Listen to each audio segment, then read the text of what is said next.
Imagine in Nigeria where one refinery controls most of the petrol you buy, influences fuel prices, shapes government decisions, and even benefits when global wars push oil prices higher. That Nigeria may already be here. Decades, Africa's biggest oil producer could not refine enough oil for its own people. We imported petrol, spent trillions on subsidies, and watched government refineries collapse one after another. But now, everything is changing. Aliko Dangote's refinery is supplying billions of liters of petrol locally. Fear imports are crashing, and NPCL reportedly wants more ownership, and Dangote said no. At the same time, rising tensions involving America and Iran are shaking global oil market, making giant refineries even more powerful and profitable. So here's the big question. Has Dangote saved Nigeria's energy sector? Or is one businessman becoming more powerful than the system itself? Today, we break down the money, the politics, and the global oil crisis and the dangerous power shift happening inside Nigeria's petroleum industry right now. Nigeria's fuel economy is undergoing a historic transformation.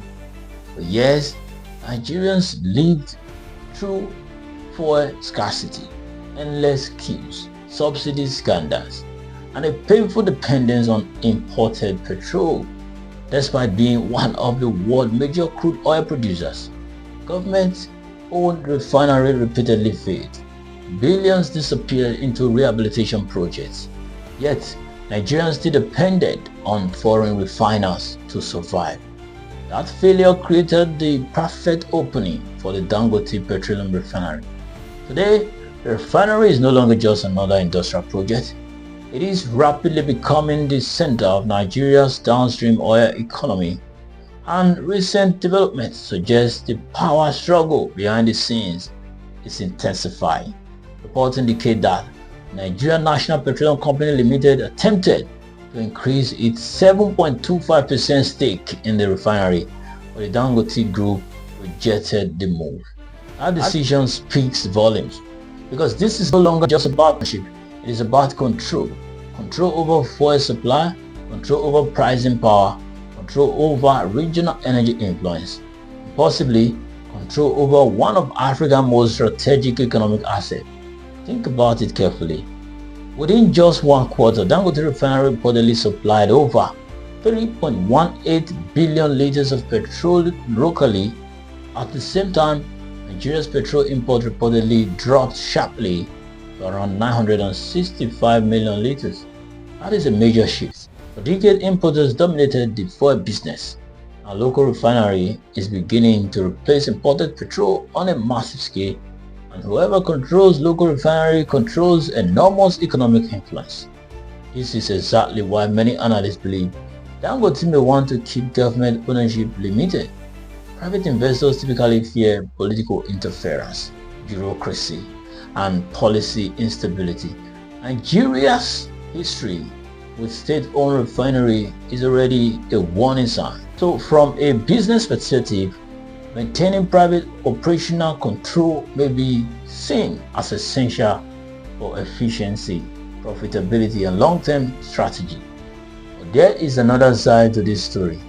Critics are beginning to ask whether one company is becoming too powerful inside a sector that affects national survival. Because fuel is not just another commodity. Fuel determines transport costs, food prices, inflation, business survival, and even political stability. And that concern becomes even more serious when global tension enter the equation. Right now, growing tension involving the United States and Iran are creating uncertainty across international oil markets.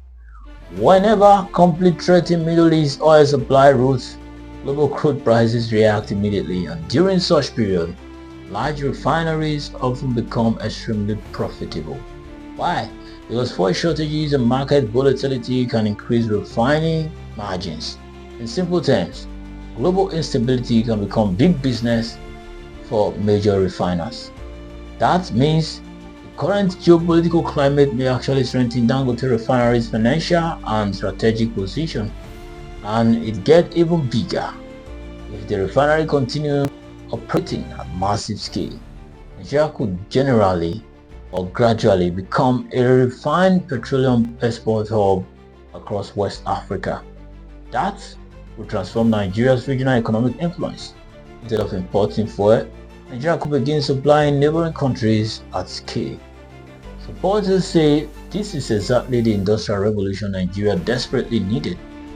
They argue that private capital succeeded where government institutions failed. But critics warn that overdependence on one refinery could create a dangerous market imbalance. What happens if one company gains excessive pricing power? What happens if competition remains weak? What happens if government policy becomes too dependent on one businessman? These are not small questions, especially under President Bola Ahmed Tinubu, whose administration is trying to balance the regulation, private investment, energy security, and economic reform all at once. And while local refining has reduced some import dependence, ordinary Nigerians are still asking the same painful question: why is petrol still expensive? The answer is complicated. Even local refinery or refining depend on international crude prices, exchange rate, transportation costs, taxes, distribution network, and dollar-dominated financing. So while Dangote Refinery may reduce some long-term pressures, it cannot magically eliminate Nigeria's wider economic challenges overnight. Still, one reality is becoming impossible to ignore. Nigeria's energy landscape is shifting from dependence on foreign refiners towards dependence on single domestic industrial giants. And that has become one of the biggest political and economic stories in modern Nigeria history. So, what do you think? Is Dangote Refinery the solution Nigeria has been waiting for? Or is too much economic power gradually being concentrated in one place? Can one refinery truly transform Nigeria's economy? Or are we simply replacing foreign dependence with local dominance? Drop your thoughts in the comments, and if you want more deep investigations and powerful analysis on Nigeria's economy, politics, and global affairs, don't forget to subscribe and like this video. And make sure you do turn on notification. That will make you get the next update as it breaks. I remain yours truly, Joseph Osai Moribari. See you in my next post.